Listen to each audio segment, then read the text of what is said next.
Good evening, everybody. Thank you for joining us tonight. Have a good conversation, but first, hopefully you'll follow suit. I'm about to share the video on my personal page. Joe, Michelle, make sure y'all share as well so we can get the right reach. And it does also give people time to settle in and, get ready for the live. Yep, we're live. Share now. Okay, so that's done. So we'll start with our announcements. First, just want to remind everybody about the Breaking Bread giveaway for the Jay-Z and Beyonce concert, July 25th. There are 3 ways to win. The first one is following us on our Instagram page, Breaking Bread Ohio. Sorry, I'm trying to share. Rookie mistake. I did that in the first video. Sorry. It's okay. I've been there. The second way is sharing the video, like we have all just done. And then third is commenting on the video. The next update or announcement is the Breaking Bread Fish Fry. So the fish fry will take place next Thursday. You can pick up your plates between 6:30 and 8:30 at our house. I will pass the address out to individuals once you pre-order your plate. We are doing pre-orders only, and there's a limited 25 plates. So we only have enough fish to do 25 plates, and pre-orders open tonight. So there's 4 ways that you can do your pre-order. The first is emailing breakingbreadohio@gmail.com to secure your plate, and that's via email, and if you're paying cash. On Cash App, you can send your money over to Breaking Bread OH. For Venmo, you could do Black Rob 03, Black BLACROB 03. And then PayPal, you can do it to my personal email, smith.robert.j@gmail.com. Darren is about to come and join us. He's walking in now. Jerry but wants again, to know, will you ship a plate? Will I ship a plate, Jerry? That's a very good question. Next time you're in Ohio, I got you. But the plates are $10. So what do you get for $10 again? You get 2 pieces of fried fish. Kia and I just bought the fish back from North Carolina this past weekend. It is in the freezer. Beautiful pieces. Mac and cheese. So for those that have had my baked mac and cheese, I'm going to make a couple pans. You also get coleslaw, store-bought coleslaw, as well as 2 pieces of Wonder Bread. Come on, join the table. I already announced that you were walking in. No, we good. Good. No, we got the wide angle lens. I see. So Dan, you might have to slide down a little bit so that you get your FaceTime. So again, fish fry next Thursday, 6/21. You can pick up your plates from 6:30 to 8:30. $10 a plate. Again, 4 ways that you can buy your plate. Email us at breakingbreadohio@gmail.com, and that's for cash. Cash App, Breaking Bread OH. Venmo, Black Rob 03, BLACROB 03. And then PayPal, smith.robert.j@gmail.com. Once you secure your plate via pre-order, we'll pass you our address so that you know where to come pick it up. So since we know Jerry's on the line, do we want to shout out anybody else? Who else is on? Kia, Joe. I see Adelaide is watching. Hey Adelaide, how you doing? Thanks for joining again. Got Jerry. She's just listening because she's driving. That's cool. That's cool. We had up to 12 viewers at some point. Cool. Well, cool. They'll come back. So tonight we want to try to have a different conversation. Why does this keep doing? Because you're a rookie. I know. I'm sorry. So the past few lives have really been about race and culture and things of that nature. And I think with everything that's going on right now regarding mental health, I think it's a good opportunity for us to kind of bring that conversation to the table. It's a new one for Breaking Bread. We've kind of talked about it and around it in different ways. Most recently when we kind of had our Kanye conversation. But I think tonight want to dig in a little bit of kind of 3 buckets. The first is the stigma associated with mental health. The second is kind of a little deeper than that, kind of the connotation that's associated with mental health, specifically the negative connotation. And then the third bucket, if we have time to get to, is the role that entertainment and pop culture plays in the conversation. So shout out to Jocelyn. She got pulled into another thing, but she was the one that actually sent over the notes. So I do want to give credit to her. She provided the landscape. So just so you guys know, Jocelyn is also the one who narrated the other videos that we placed out earlier in the year. Yeah. So she's the homie. So the first point that I'm gonna put on the table, and just also, and not to put her on blast, but we do have a very good friend of ours, my sister Radiette Fletcher, who is going to be participating in the conversation via the comments. So she is a licensed counselor that can help if there's any questions. And because again, none of us, I know, and I'm not a professional. I don't believe any of you guys are professionals in this. So if there are questions that people have, we can give you our opinions, but we wanted to be responsible to make sure that we at least had somebody that if it got a little deep, we have somebody that can help us out and provide a little bit more context around. So Radiate will be kind of playing that role in the comments as well. Is it possible we go around the room real quick? Just introduce yourself. Absolutely. Just so the people know. Oh, hi, I'm Michelle. So can they follow you on IG? Oh, yeah. Michelle, and then MICHELLELO9. So Michelle Low 9. All right. Rob Smith, Black Rob 03, BLAC, no K, ROB 03. I can get into the origin of that later. Joe Brim, follow me on any of the channels at Below the Brim. Below the Brim. Darren Graves on 49. I have Facebook. And if not already, follow the group, Breaking Bread, Yes. the group. Follow us on IG. Follow us here on Facebook. Comments. Let's drive the conversation. And we have the YouTube page. I don't know it, but if you just search Breaking Bread Ohio, you can get to the YouTube page. The actual link to the YouTube page is now on the Instagram page. So if you go to Breaking Bread Ohio on Instagram, you'll see the YouTube link there. So you can follow us there as well. And we do post all of these videos after editing to the YouTube page. And we're up to 12 viewers right now. Perfect. And Radiate did say she's here. So we do have Radiate on the line as well via the comments. So again, if people that are watching, or even if we have questions, Radiate is a resource that we could tap into. And we gave her some notice, so she's had some time to prepare as well.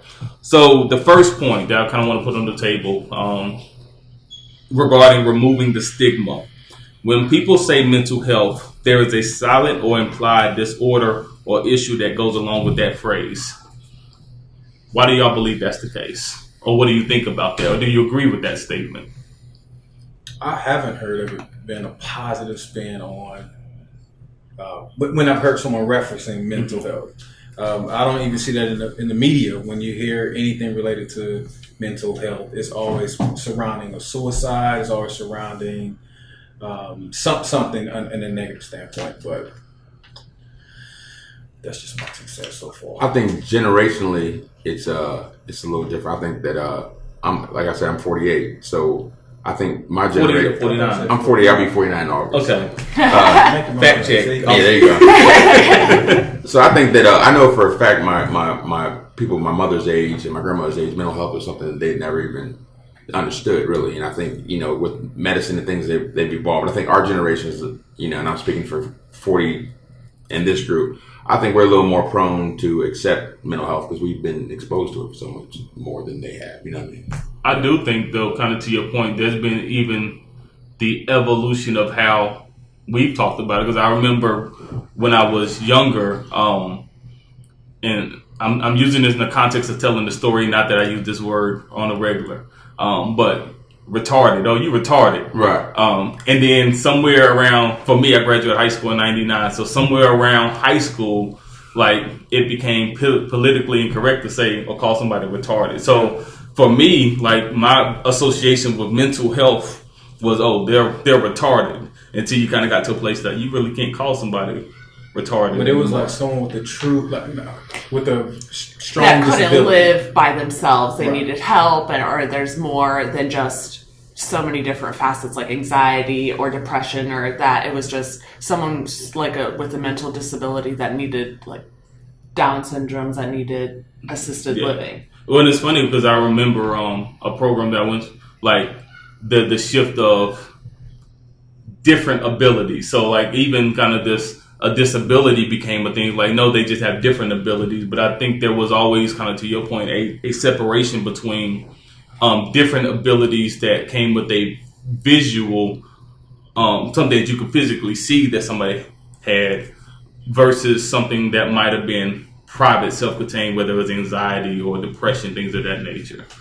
But they say a lot of people in our economy now suffers with PTSD, right? Would that be considered like a mental health situation based on like the things that you see in the neighborhood? You know, you see the cop shooting X, Y, and Z. You're constantly being pulled over. Your mom can't pay the light bill, so your lights go out. You got to go to bed hungry for 2 nights because we just didn't have food in the refrigerator. That type of lifestyle is normal to us. And I don't equate it to a mental health situation, but I guess comparatively with that, what are we comparing that to though? So I guess to your point, like we get twofold.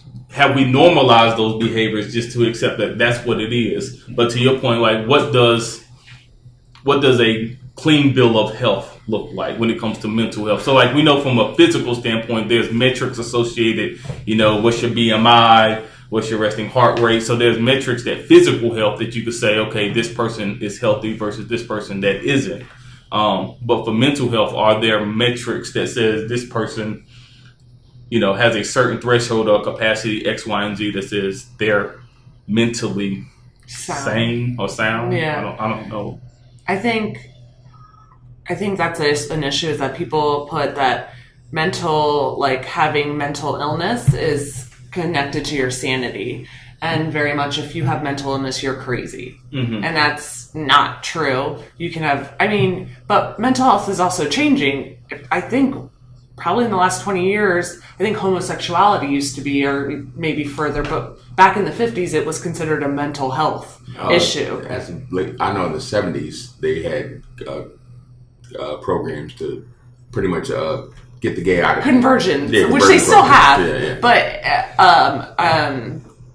the society doctors would think that homosexuality was a mental illness. So it's definitely an ever-changing science. But I think when you figure out that mental illness doesn't correlate to crazy or like insane, then you can start defining what mental illness is. So you would almost have to.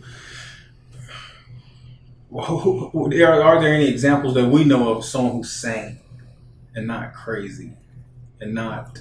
Well, I think it's hard because that's why I would say like many of us, I would assume problems like you run into challenges in life, right? So I think the association of the ability to overcome challenges, what role does that play in kind of the right? I feel like being able to cope. So Kia has a comment. Sorry, I have 2 comments online. Jerry says in the Black community, it was viewed as the crazy uncle that wasn't allowed to leave his room. I can't remember mental health issues being explained in the way that we do now. Adley says, I spent my career working with people with developmental disabilities. That included mental retardation. When you first started talking about mental health, I automatically assumed you meant people who had mental illnesses, which has nothing to do with someone's intellect. Mental illnesses like depression, PTSD, bipolar, those kind of things. Mental health and developmental disabilities are 2 totally different things, just an FYI. That's actually a really good point, because I think I would say for myself, more times than not, I lump all of that into one. So mental health is different than mental intellect. Is that kind of how she's explaining that? Developmental, disabilities. Okay. Yeah, so that's actually a really good call out. Because you put it, anything that involves, like the brain, I feel like we just kind of lump it together. Right. So I get it. All right. So I guess kind of sticking with the point of the stigma. So we think about today, 2018.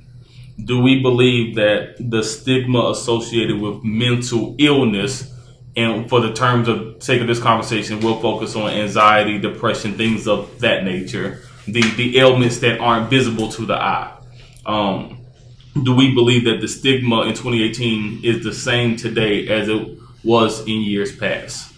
I think it's definitely improved. You have actresses and people coming out, like Catherine Zeta-Jones went to a rehab center for, I think it was bipolar or depression, and was very open about it. You know, where I feel like before, probably like 20 years ago, if a actress checked in for exhaustion, oh, she's just being dramatic, when really it could be they were just suffering from mental illness and couldn't be open about it. And I mean, you look at some people. Kevin Love just did it this year. Yeah, Kevin Love definitely sat down. That's a great, like, before, could you imagine an athlete coming out and saying that he had a panic attack during a game? No. I think that there's a player for the Jets. He's a receiver. Brandon Marshall, I think without Brandon Marshall, it never happened. So, yeah, because he's been really good about being vocal about his depression and things he's doing. So I appreciate the examples that you guys have given. Those are all people with money.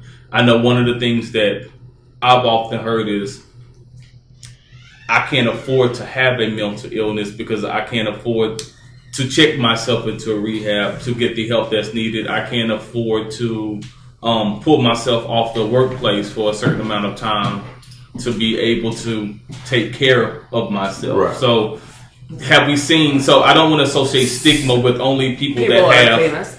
But could you imagine if you were at work and someone took off a month to go decompress?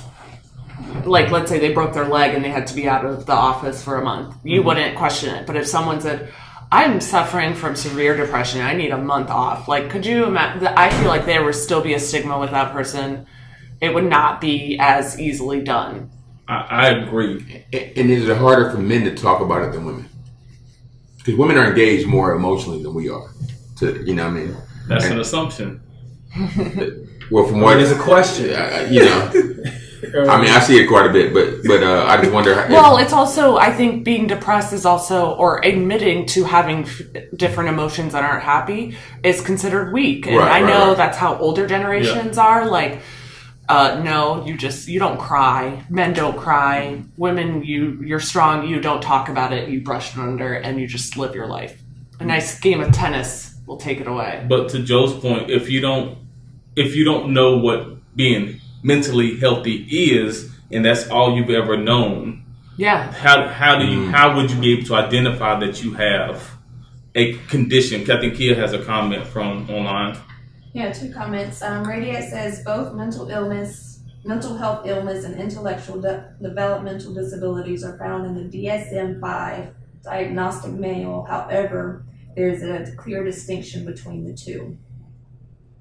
Kelly is adding, it definitely depends on what mental illness you're struggling with. Someone with schizophrenia isn't viewed the same way as someone with depression or anxiety. So do we think that there's levels, to Kelly's point, levels of, so if somebody was schizophrenic and took time off from work versus somebody that was just anxious or somebody that was depressed, do we think about the different types of? It depends on what systems too, because some systems is all the same. Yeah. Like to me, in the prison system is all the same. Again, for whatever reason, it's all the same.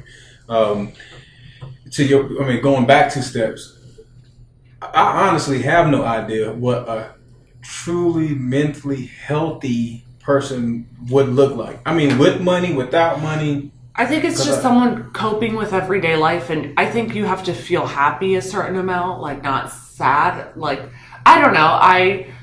I suffer from anxiety and panic attacks, and I'm on a daily prescription, but I'm coping with it, and I would say I'm sufficiently happy. I go to work, I feel mentally sane because I have sought help for what I feel like was my issue, and have tried to stay on top of it. And not only with medicine, but with meditation, with correcting behavior. So I myself feel mentally healthy after figuring what I felt like was a hindrance to me. But I think it's to each their own, I guess. I would say, so for me, with maturity, I think I've become more open to having conversations, right? So within my life, I've had certain milestones that have happened that have impacted me.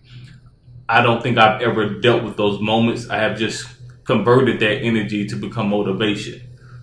I've kind of gotten to the place now that I realize that I don't necessarily need that chip on my shoulder to be a motivational factor, but I still need to deal with that. So just recently I made an appointment, so I actually have my first conversation next week on helping myself process. Like, I never really dealt with when my dad died.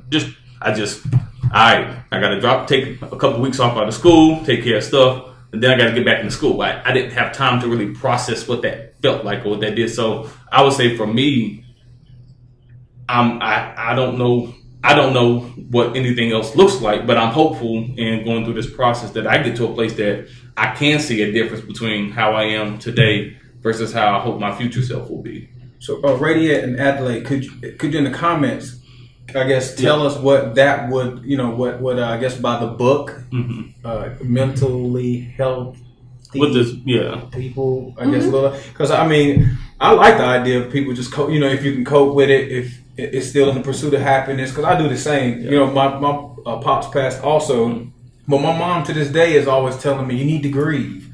And I'm like, A, what does that look like? B, were you asking me to go into a state of like closing myself in and just letting it all out? But I'm not that emotional. I just don't do that. So, I'm still happy. I still move forward. I still take. And I think that's your point. I kind of go to the Jay-Z 444. He said a line that really resonated with me. You can't heal what you never reveal. Right. So I think part of for me is coping. Like, that's day-to-day life. Like, stuff happens. Anybody that knows me, I give you 5 minutes. We can talk about it. I bullshit. Like, how are you going to move on? But I also now recognize that may not be the proper response for everything, because until you really deal with it, you're just coping. But what does life look like if you really release those things? Right.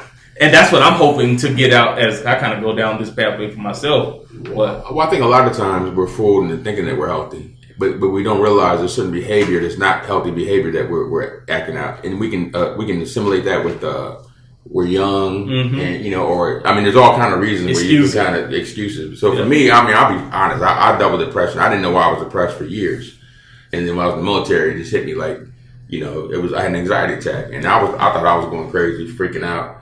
And I ended up getting some therapy, but talking to somebody about it was like that, especially in the military, you're not talking about that. And then in the military, it's even harder because there's certain jobs that they'll tell you, are you sure you want to go talk to somebody? Because there's certain jobs, if you go see a counselor, where you can just hang up certain positions. You know what I mean? Like, if you go talk to a counselor one time, you're probably not going to be an FBI agent or even have the ability to apply. So it's kind of funny. Which is crazy, because I feel like those are the jobs that probably need the most people to talk to because of what they have to deal with day to day.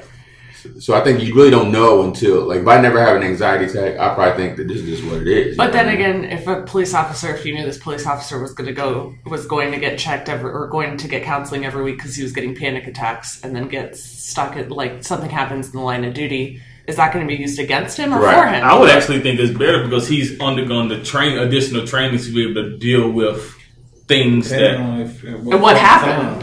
What happened? Until the lawyer gets in and starts, playing their game or whatever. Okay, sorry. We have 2 comments. Jerry says it's hard to understand the impact of mental illness because you don't see it all of the time or as easy as a broken leg. Radiant says access to mental health care still remains a major issue. There have been significant improvements to provide access to underdeserved people in communities. Additionally, even with access being available, the stigma keeps people from obtaining help. No, that's real. So I remember, and this like really legit just happened and I'm trying to find the text that I sent Kia, when I was filling out my paperwork and actually called the lady, because again, I hit it from the angle like, worst case, I could just talk to somebody and maybe they can help me understand like why I think the way I think. The first thing she said, do you have insurance? Yeah, I have insurance. What insurance do you have? I gave her the insurance. And then she asked me, Kia, do you remember what it is I asked you? Employee assistance program. Yeah. And I was like, I don't know, because the reason why she asked me that question, I guess, depending upon what insurance agent you have, different tier groups fall. Like sometimes your sessions are 100% covered, and sometimes they're not covered at all. And I was just like, well, whether they're covered or not, I think I kind of at least want to talk to somebody to see if I want to talk or need to talk to somebody. So regardless, for the first session, then she kind of hit me with that price. That's why I kind of asked you guys about, have we seen this associated with everyday people? Because you like, our sessions cost X if it's not covered by insurance. I was like, okay, well, I can have the first conversation. Hopefully the insurance covers it, so I can then have the second and third or whatever. But I do think, kind of to Radio's point, like that access to help is really restrictive, because again, if I think I'm doing pretty good for myself and have a decent quality of life, and if I have a bit of a hesitation on when they told me what that price per session is, I can only imagine somebody that's just trying to get by. Well, the amount of people in the prison system that have mental illnesses because they don't have access to mental health is crazy. People are, instead of being able to go to a mental hospital, a verified mental hospital that's like are being sent to prison. Yeah. And then being treated at a prison for their mental illnesses. And that's just, it's sad, because that's a very difficult thing to have to deal with and be in prison. I think that might explain some of the recidivism numbers, because you're not really fixing anything. That's what I'm about to say. Still business, right? Oh, yeah. That's still business. Hold on. Radiant Adelaide, I know we asked you about mental health definition, but also, do you guys know of any links, or because I'm working for in corporate America as a full-time employee, you do have employee assistance programs, you do have other resources that you can utilize as an employee of some of these major businesses. But for those that do not have employment, maybe, are there any resources out there that you guys may know of that, if someone stumbled across our page, they can look up this hotline or whatever the case may be? I know, this would be a good time to add it in the notes. I know being on Obamacare makes it a little bit harder, to go to any doctor, let alone a healthcare. I know I've had friends that are like on Obamacare that can't find resources for mental health because they're on Obamacare, because doctors don't want to deal with it. So it sounds like, as much as we've talked about it, we thought the stigma was moving one way, but it still sounds like there is a stigma associated with. So we've acknowledged the problem. We just don't think of it as anything bad enough to try to fix. So socially, we're improving, but as it impacted economics, maybe it's like we don't have the resources and access. We don't have the resources, and we need this cyclical. I think it's being tiered at the bottom of what is necessary. A person with cancer is going to die. We need to figure out their medicine, and they're more, I feel like, your depression, just deal with it. Get over it. You can get over it. People cure themselves of depression all the time. There's that thought process as well. So let's stay there. The negative connotation. So one of the notes that Jocelyn pointed out, which I think is a good one, and kind of goes off of that. When people talk about physical health, it's usually in a positive way. So people are often encouraged to get your body in shape. But that same encouragement is not there when it comes to mental fitness. So when we kind of build off of that stigma, and now really focusing on that negative connotation piece, why do we believe those that are seeking help to kind of get to a place of mental fitness aren't often given, regardless of the resources, access to resources, aren't given that same level of encouragement as those that say, hey, I'm really starting to work out because I want to lose 20 pounds to really get in good shape. Yeah, because the moment, you're my boy, but the moment you said she's asking about insurance, I'm like, oh, shoot. Now his job gonna think he's crazy. Mm-hmm. You know what I mean? Mm-hmm. And then how will he deal with something in that type of light? Yeah. I don't know. The unique thing for me about depression is that when I came out public a couple of years ago, first of all, when people think that you're normal, you take care of yourself, we see you happy, they don't think that's another problem. You never think that guy would be depressed, So when I started coming out and talking to close friends about my depression, you would. Really? You always cracking, whatever? And I think it's harder for people that, it's harder to come out because everybody thinks you're fine. So then I thought, it's probably best for me to be vocal about it, because it's hard someone just like me who isn't being vocal about it, you know what I mean? So I think it's important that if you are dealing with that you need to share it, because that way people don't think they're alone. And I was really surprised at how many people, I probably got 600 friends on my Facebook page. I was shocked at how many people are dealing with depression. I would go and say that I bet more than half of my page are people that at some point reached out to me that are dealing with depression. And I was just like, this is crazy. Like, I don't think people even realize that they're depressed or have anxiety. I know when I describe people, like, my anxiety, like, I felt like I had a chest, I was lashing out. People are like, oh, yeah, like, I feel that way. I'm like, that's your anxiety. It's first even, like, saying, I feel this way. Acknowledging the feelings you're feeling and then figuring out how to do it. I think when you're depressed sometimes, like, you don't even realize it. It's just normal. It's your brain tricking itself. Yeah, it's coping. Yeah. Or you can be those type of people that suppress your feelings so long that you honestly don't care. And I mean, that can't be healthy. But you got those that are self-medicating. Yeah, that's definitely a big issue. Yeah, so yeah, we got a comment. Yeah, we have a couple of comments online. Radiant says she's defining. It signifies a mental disorder, but not enough to know one needs to get help. So it's significant distress for disability in social, occupational, or other important activities. And that comes from the DSM-5. She says it's not the entire definition, but a way to recognize the need to get help. Answering the question of someone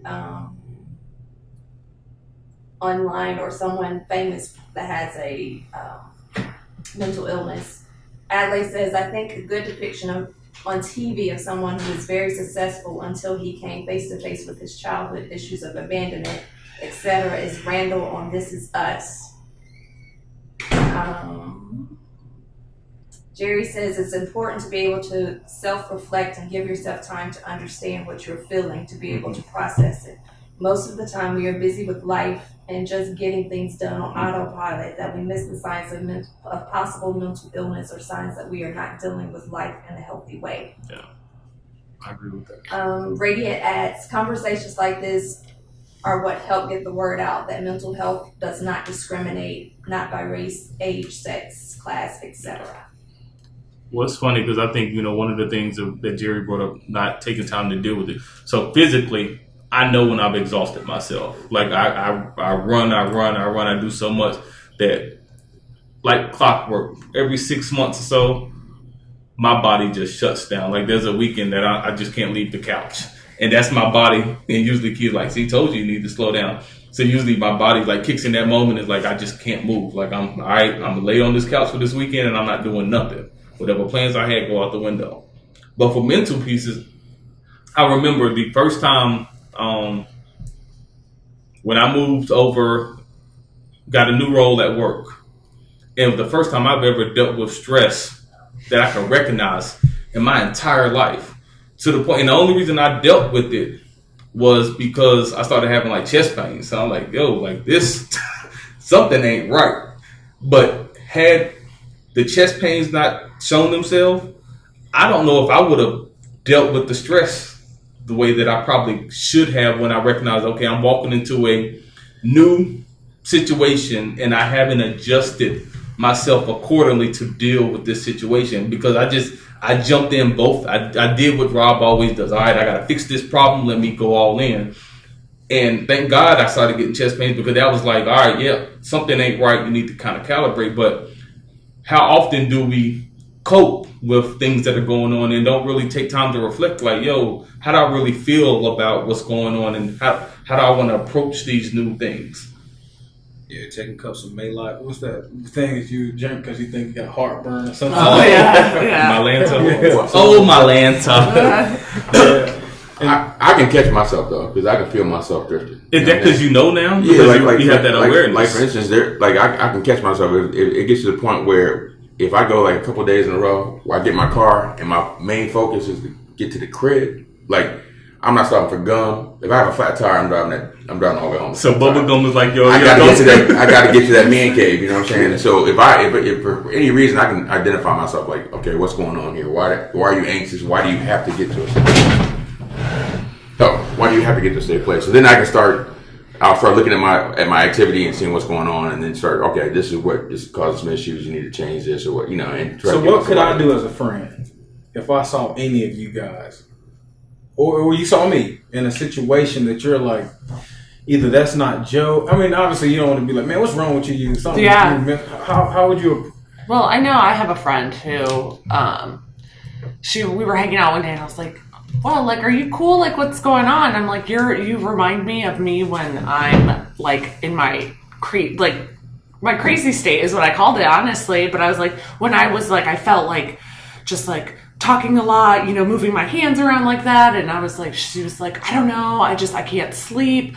I feel like there's always something like wrong. I can't stop thinking, all this stuff. And I was like, have you talked to someone? Like, have you been? She's like, yeah, but I don't know. I'm like, have you looked at all your options? You know, have you talked to your doctor about medication? Have you gone to a therapist? And now me and her will talk about our feelings together because she suffers from anxiety now that she realizes it, and she'll be like, I'm having a bad week. And I'm like, you know what? I had a bad week, or we talk to each other. But I think maybe being like, wow, you know, you're not acting like yourself today. Or how are you doing even? Sometimes we talk about ourselves so much that we don't even say, hey, how are you doing today? I think it's a little deeper, right? I think it's that, but you know, how you doing? And most people say, I'm fine. And we usually stop there. And I would challenge to say, do we even care what the answer is? So, okay, so why are you doing good? Like, I think if we took that additional question to say, okay, so you good? What made today a good day? Oh, you're not doing so what's going on? What can I do to help? I think those are the things I've been trying to do, like just in friendships in general. So like when I talk to friends that I haven't talked to in a while, I try to check in, but then also don't stay at the surface. I try to go, okay, like so tell me about some good things that are going on, or what are some challenges? What can I do to kind of help you out? To hopefully open-ended questions so that yes and no, and I can just kind of move on to the next thing. So it definitely takes community, because I'm listening to you talking. I'm thinking about the mornings. I'm the kind of person, man. There used to be a time where when I ask you how you doing in the morning, man, I'm walking. Good morning, how you doing? Oh, I'm good. I'm cool. But man, if you said, man, I got some. That's what I would feel like. Yeah. Okay, what's going on, man? I really don't. I'm hoping you just say yes so I can go about my day, but then I realize that it's important because you have no idea what the conversation may mean to that person later on. You know what I'm saying? So and I want to kind of tee this up as we kind of go into the next part of the conversation. There's a now, based on the heightened attention of mental, I don't know, we'll call it, do we still say mental illness? Yeah. So the heightened awareness of mental illness, there's a lot of people posting things on personal pages, and so bringing a lot of awareness to it. But are we doing enough to really check in? So like, are we doing it because it's the trend and we want to look like we're in the know? Or are we really committed to like checking in with people to see how they really are doing? Because you're getting celebrities alike, or just people that are friends, I'm sure. Checking on your friends, make sure that they're okay. But are we really doing that? But I think sharing your own story makes people feel like they're not alone. I think that's one way, you know, Darren has said that, you know, sharing how you felt. Like, how did you feel when you were depressed? Like, giving those, like, symptoms almost, like, that, like, hopelessness and all this stuff, and explaining it to people so they can acknowledge it in themselves. And then, so they aren't embarrassed, because people are embarrassed. I have a friend who, you know, I was telling Rob, tried to commit suicide 10 years ago. Now is, you know, has a full-time job, has 2 kids, is living their best life, but is still embarrassed to talk about it. Like, still ashamed that was even an issue for them. But I contacted them with this thing and just let them know, hey, you know what? I'm happy you're alive, is what I told them. I said, I just texted them and called them and I just said, just so you know, I'm happy you're alive. And sometimes that little thing, just letting them know that you acknowledge them, it's... I think we have a comment, Kia. So Jerry says, we don't really live in a community to be able to share with one another, to be able to check in or know how to identify possible mental health issues unless you're educated about the signs or went through it with a close family or friend. American culture doesn't really promote this type of relationship. So how do we change that? So that's a good question. Let me back. So I was reading this article, and they have some few points of, you know, addressing someone that may be know the boundaries of your relationship, which I thought was huge. Yeah. Because I mean, some people you can't just approach with, you know, because you don't have that relationship. So know the boundaries of your relationship. Don't mention their health. Don't pressure them to communicate or open up to you. Focus on what you've noticed. Again, not on what you perceive or what you think their health is. And it said, don't expect change because you reached out. I get that, but that was something that they stated. I hope that you'll change because I reached out. Not like, your problem solved, but at least feel comfortable enough to say, hey man, I need $200. Or but it's still a process, so not expecting them to change overnight. Yeah. It is, it takes years to get over something. And then, if you have PTSD or if you do have anxiety, or people that have bipolar, that's going to be, if they're on one of their, highs or lows, like you can't expect change. I mean, I think the inverse of that too is not putting the pressure on ourselves that we have to fix it, right? Because I think there can come a heavy burden associated with, all right, I've engaged in this conversation now, how can I fix you? And I think the reality is unless you're a licensed professional, like you really can't fix anything. All you can do is be, in my opinion, is a resource of support and encouragement. And I think if you're consistent in that, hopefully that consistency in supporting and being a resource for them helps them garner whatever strength that they need to take, whatever steps they need to do towards. And how do you? Go ahead. I want to add to that. Seriously, this has been weighing heavy on me since the Kanye conversation. With our stars, like those that are famous, those that are in the limelight and doing whatever things that they're doing, I think we as a world put so much pressure on those people to not be human, to not perform, to not be able to express their true feelings. I think we need to chill out. How much pressure we put on those superstars. And I'm not even just saying just them, because we do it to each other as well. We put so much pressure on family members, friends, that in and of itself drive you crazy. Because many of us, we're responsible just innately. As a father, as a husband, I'm automatically like the pressure of like making sure my family is right, making sure they're fed. I don't need your help to troll me or tell me what I ain't doing right or criticize in every move that I make. And so I can understand how that could cause me to be driven into some mental illness or state. So imagine the pressures we putting on people who so happen to have the occupation to be a musician, a famous person. I think we should stop. Yeah. Well, I understand that. I think the problem with that is that as an entertainer, nobody wants to. I'm not going to watch a movie with you and Rob. I see y'all once a week. You know what I mean? As an entertainer, they almost like they project this like godly kind of.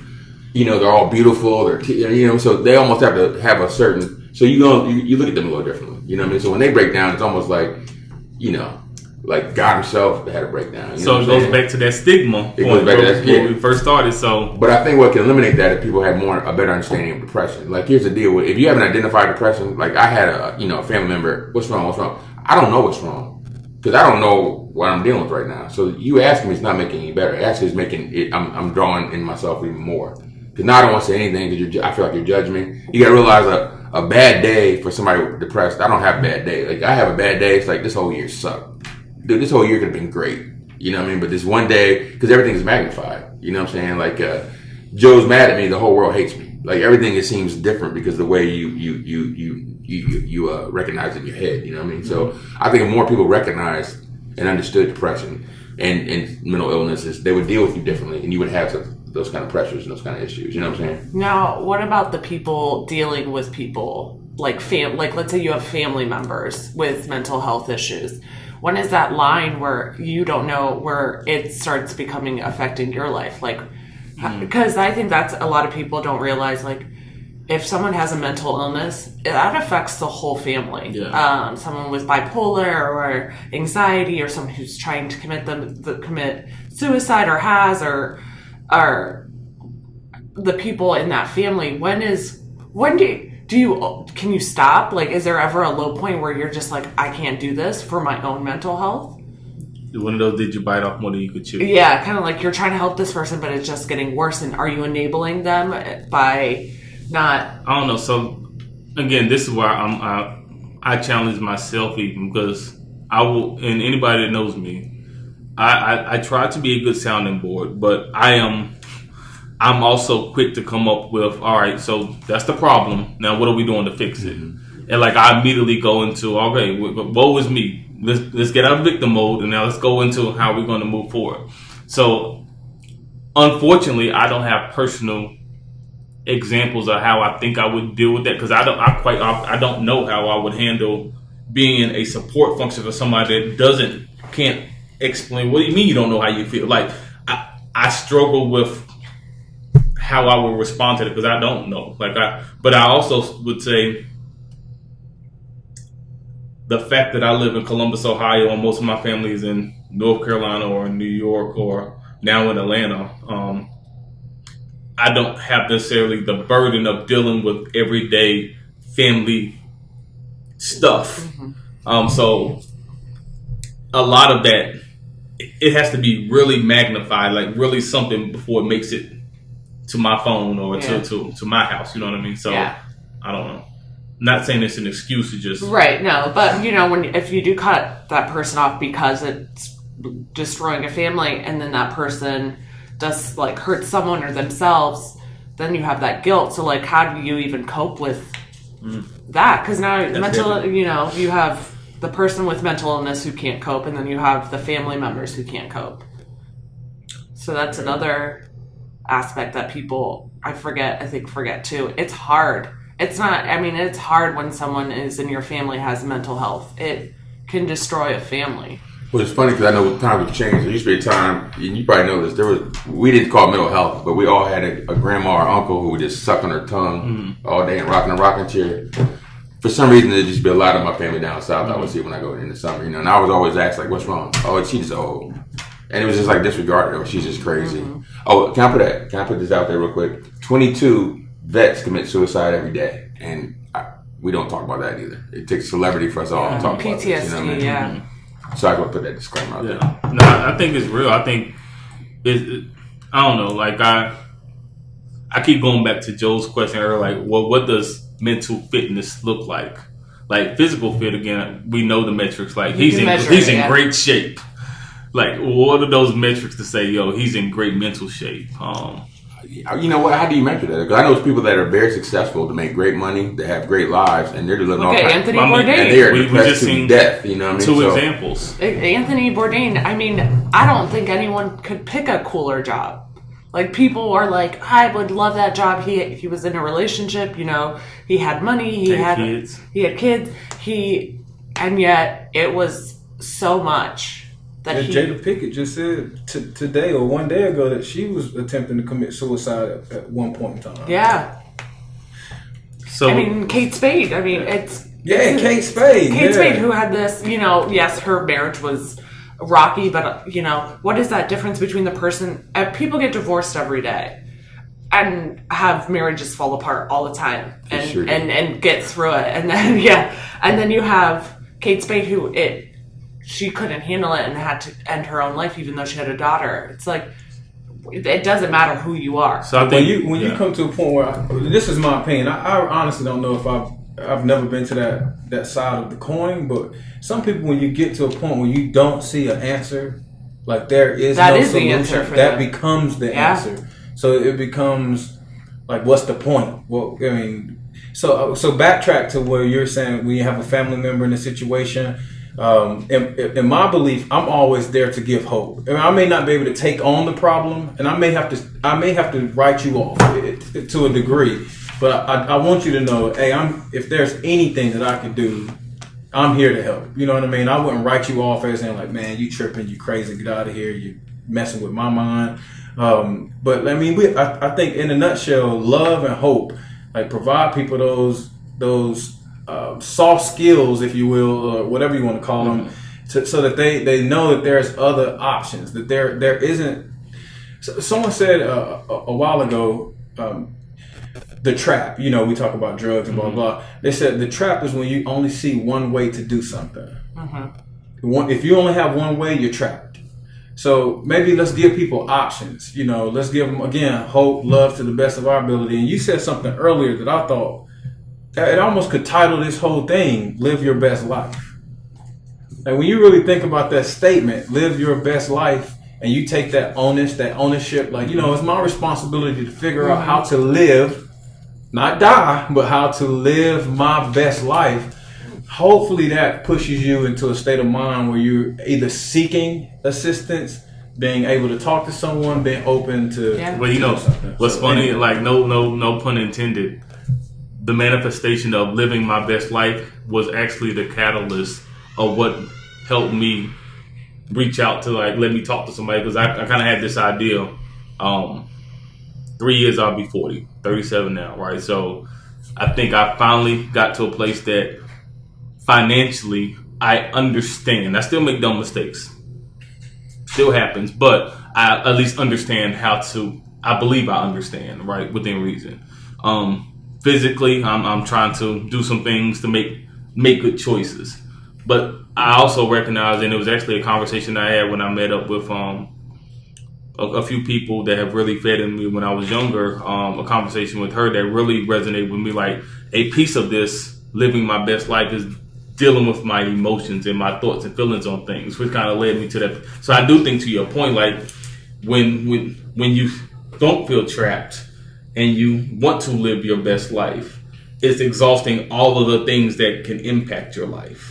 And I'm not trying to, you know, well, you ain't living your best life. That's why I'm not saying that, right? Yeah. Or you're not living your best life because this is not a judgmental statement. It's, I mean, It's an encouragement. Yeah, It's an you're taking the encouragement. steps to figure out how to live my best life. But it's And I think almost that like the statement same shows idea, that like, you- what does success look like? So, like, success means different things to different people. Right. Living your best life means different things to different people. So I think Yeah. it's that ownership and Yeah. empowerment to say, yo, like, I want to live my best life. And that might mean I want to have more good weeks than I have bad weeks. Yeah. Well, the difference is, it's funny because when in the state of depression, you wake up like, I used to wake up like, ugh. Dude, I wake up 3:30 now, like, okay, let me get my word in. You know what I mean? It's just a different way of living. The biggest thing for me, I think, is how we look at things and how we. So for a while, like, I haven't been on medication in a long time, and I haven't been to counseling in a while. But for me, my counselor was like, you know, I should change. For me, it was just about changing how I looked at things. You know what I'm saying? Like, instead of, and for a while, it's almost like you have to, like, fake it until you make it. Like, you know, I had to make myself happy about certain things and make myself do things and get active and after a while it just became like you know, normal. You know what I mean? So it might still about have depression, bouts of depression, yeah, but it's not where it doesn't affect my life or determine how I move now. So let's check in. Any comments online?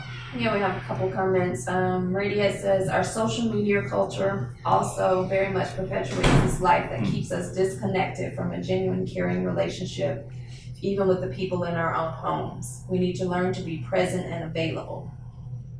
She also says, first and foremost, listening is key. When we fall into the trap of asking dozens of questions to those we are attempting to help, we are often fulfilling or disguising our own discomforts. When it gets to a point where it is beyond your capacity to help, then identifying resources that can help is necessary. Also, having a place to process your own feelings about people in your life with mental concerns or illnesses is necessary. Megan says, what worries me is generation over generation, it seems to be becoming more prevalent. My oldest is 13 and has shown signs of anxiety and depression. To me, it seems like expectations and pressure from society only exacerbates the issue. We're so distracted by pop culture and social media that what really matters, like values and respect and supporting each other instead of tearing others down, has been buried. Jerry says, isolation with your own thoughts without someone to challenge your perspective is dangerous and could lead to you creating your own truths about yourself and your circumstance. Good So, stuff. yeah. So just about the children that, like, this generation after generation, it kind of reminds me of children being like, you know, now we can be diagnosed with ADD, ADHD, you know, other things that before we didn't have it. But also I've had anxiety my whole life, and it took me 20 years to notice I had anxiety, where now I see it in a child, and I've told the parent, like, I see the exact symptoms of anxiety in that child. Like, maybe not medicine, but helping the child too. So I get, like, social media makes it worse, but also, you know, now we're in a generation where we can help the young kids be able to cope with the life of pressure. And So we're coming up on an hour, so I kind of want to be respectful of every time. So I guess starting with Darren, let's kind of go around the table, and those online as well. I want to give you the opportunity. Hopefully, again, with all conversations with Breaking Bread, we hope that this is just the first of many. This isn't hopefully the conclusion or the end of keeping the conversation. Whether you watch this live or you watch it on replay, continue to post comments. We'll continue to check in, obviously. But I guess two things. What was a learning or something that you kind of got out of today's conversation? And sticking with kind of the challenge that you gave, what would be a challenge that you would give others based upon this conversation? I say that we need to be in tune with people that are our loved ones. You know what I mean? Like I was suppressed for a long time, and there were certain signs. No one ever asked me about it. No one ever, you know what I mean? Oh, Darren's just being sensitive. Well, I'm not really sensitive, but okay. And I just think that just recognizing certain behaviors. There was times when I would just go through weeks where I would not see anybody. Those are all signs that if you have a friend you talk to a lot and you haven't heard from him in a while, he's probably going through something. You know what I mean? So. I think it's important that we as friends and family identify those and just try to, whatever we can do to try to help them out. I mean, but at least talk to them and let them know they're not alone, you know what I mean? Because the worst thing you can do is be left alone to think that you're the only person dealing with this. And it's horrible, you know what I mean? Joe? What came up in my mind was, number one, even if you have mental illness, you know, and that's something that you're working through, don't let it become like your identity. Though it's something you're dealing with, don't allow it to become something that people define you by.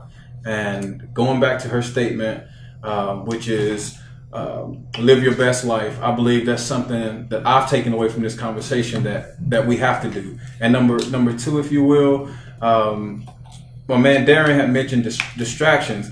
I went through not even a tough time, it's just a reality maybe like 2 months ago, where I am so gung-ho about hitting my goals and where I want to be in life that I'm not even appreciating the life that I was believing for and I'm actually living right now.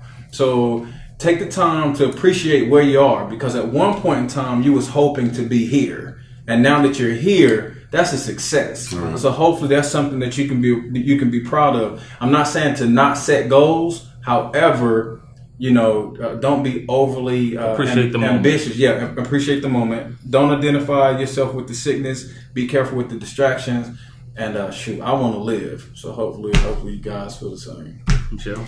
I think definitely one thing is just talking to people, just being open and becoming knowledgeable about mental illness and sharing example, like my example hopefully will help other people to share their example. Hopefully Darren, hopefully Rob being able to, especially in this climate that we're in now where, you know, it's pretty crazy. So yeah.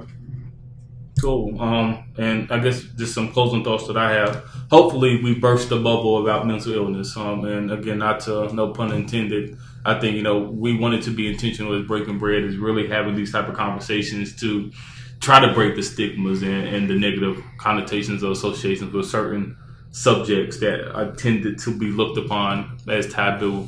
I think one of the things that Radiat said that I think was really key is listening and just really being attentive. So, you know, Breaking Bread, we always say, you know, let's talk, listening. So I think that's a big piece that I want to walk away. And again, the piece that Jay-Z said, that the great poet and philosopher Jay-Z, you can't heal what you don't reveal. So being open to share your story and acknowledging your feelings and being okay and vulnerable, especially with those that you trust. So do we have any last comments?